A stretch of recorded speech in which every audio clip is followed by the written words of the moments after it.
Integral coefficients, the sum, the product. Plugged in B, plugged in C, because it's x squared minus a negative, that's why it's addition. Boom, after you resolved your fractions there, 15. 18, oh man. 18, this goes way back. It's going to be on the final test, this one. It's going to be, are you required to remember the Q formula? I'll help you with that.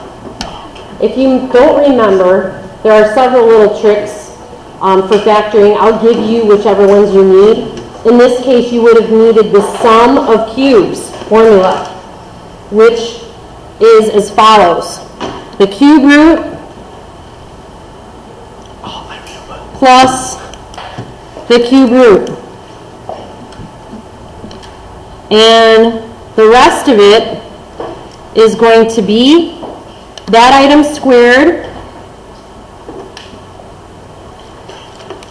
minus the product of those two items, 3x, y, and that squared. Okay, so the rule, cube root plus cube root,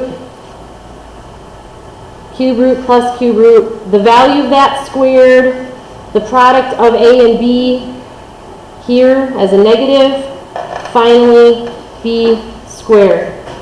Okay, A plus B, and this is how the book writes it, A squared minus AB plus B squared, starting with the fact that these are the cube roots.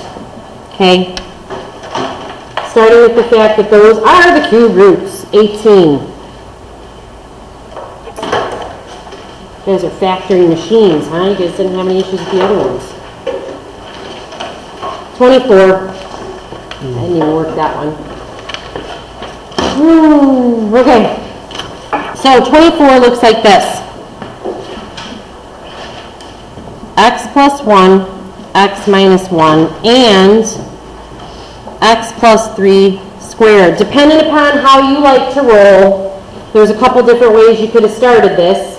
The way I would do this is I would multiply these items and get my difference of cubes, difference of squares.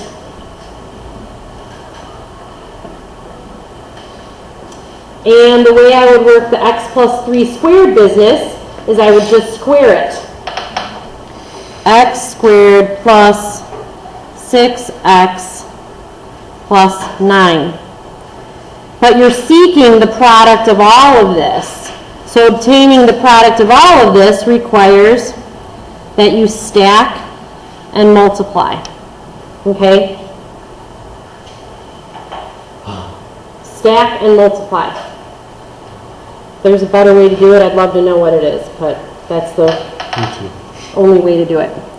So, carefully, we're going to multiply everything by x squared. Wake up. When we're done with the x squared, I put a placeholder in. You do whatever you want. Move in 1.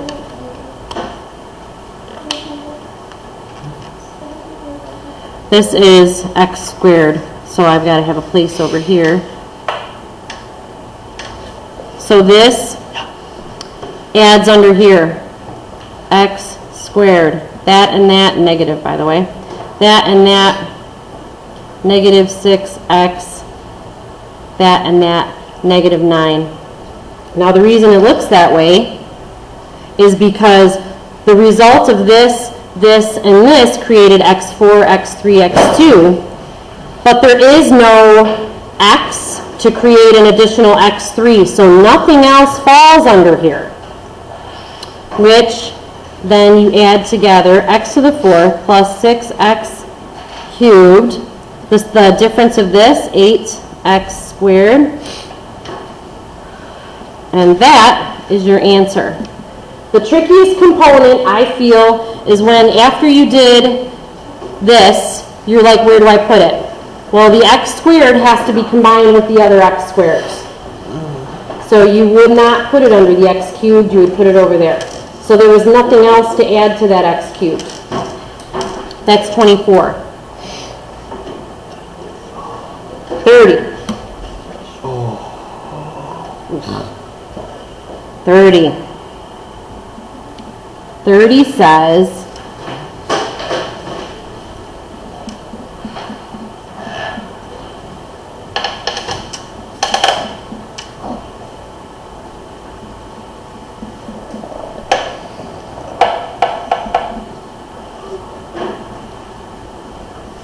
okay, they want you to get the output of this function if you plug that in as your x.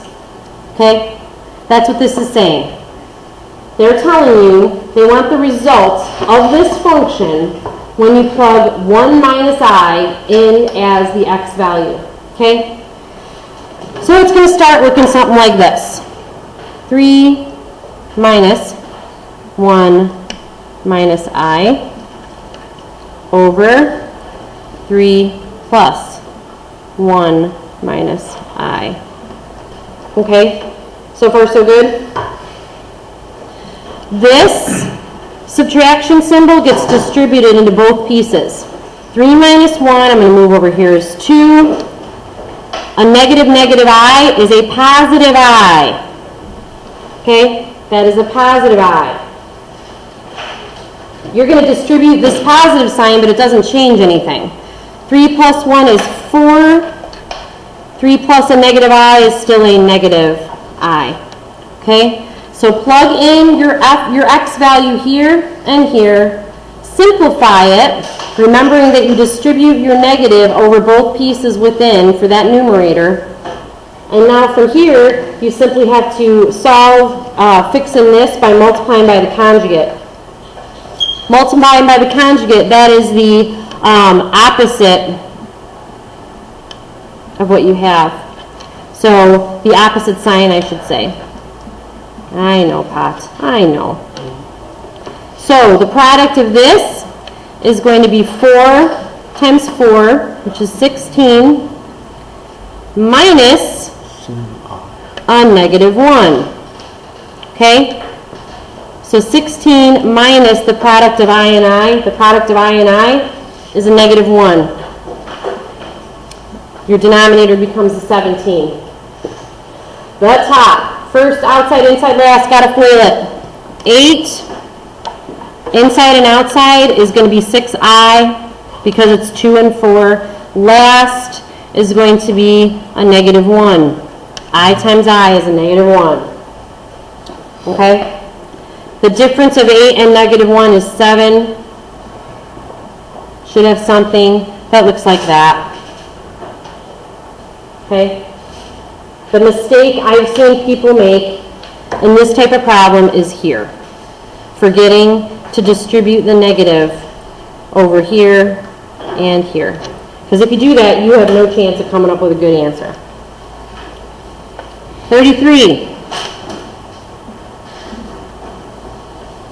5x minus 4's absolute value minus 3 is less than or equal to 3. Okay, so I'm not sure if you guys remember this, but the way we solved absolute values, first of all, we want to clean this thing up. We don't want this hanging out here. We want to have an absolute value on one side and a constant on the other. So it's going to be 5x minus 4 is less than or equal to 6. Okay? Now the easiest way to solve these, in my opinion, is first solve what you have. 5x minus 4. Okay? Start by solving what you have.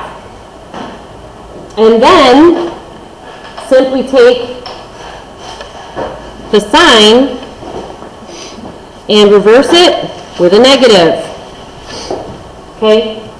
Those two solutions will give us values that fit with the absolute value scenario. Okay? If you're given an absolute value, that's how you got to go. Okay, I'm sorry, I know we're out of time. It looks like I'll have to go over the rest of these tomorrow. Let me finish off this one. Okay, because I'm not giving you any homework tonight. So 5x is less than or equal to 10. On this side, we have a 2. 5x is greater than or equal to negative 2. X is greater than or equal to negative 2 over 5. And actually, both of those answers are the solution set. Okay? All right.